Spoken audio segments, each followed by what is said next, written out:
I don't know what to call this segment because I just be reading stuff on the internet and be getting angry. I'm not necessarily angry, but I disagree about a lot of different things that I read, especially on Twitter. Twitter is a place where people just post their opinions and think they're right and don't want to have a conversation or disagreement about it because they're just gonna yell at you and block you. But there's also some good topics that I found as well. So I'm just gonna run through these and we're gonna see which ones I really was into. You know what I'm saying? Now I think this is a good one.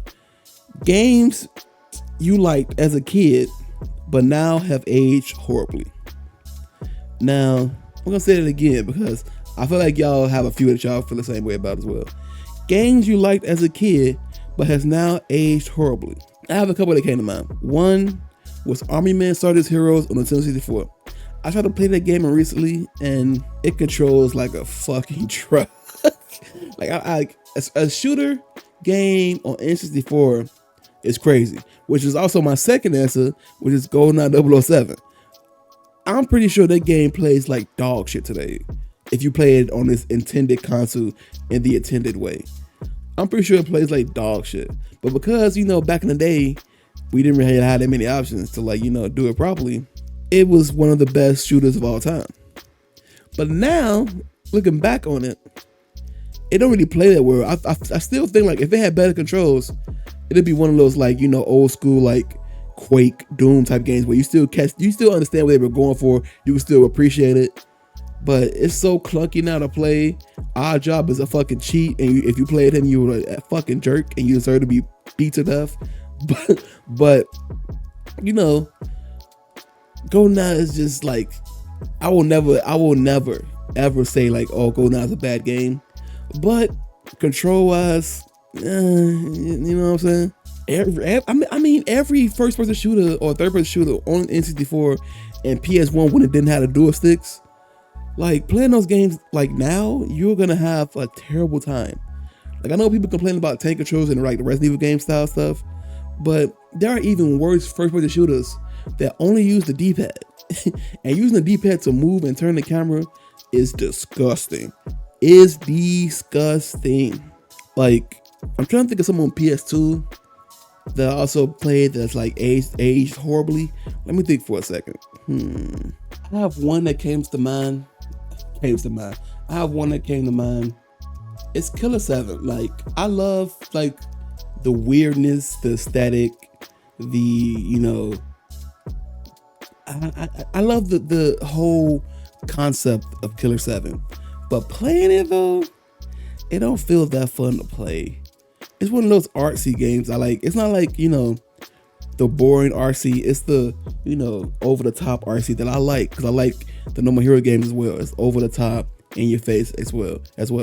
But that game just does not play well. You just run straight, and then you have a point where you can turn certain corners, but not every corner.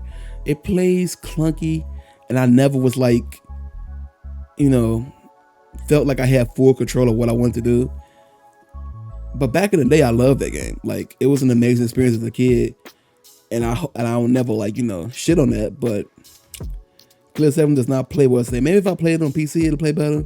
But I don't know if they got PC control. They might want you to just play a controller. I don't know. But that's one that came to my mind.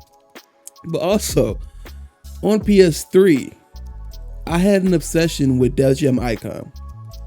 Because I'm a huge fan of Fight for New York on PS2.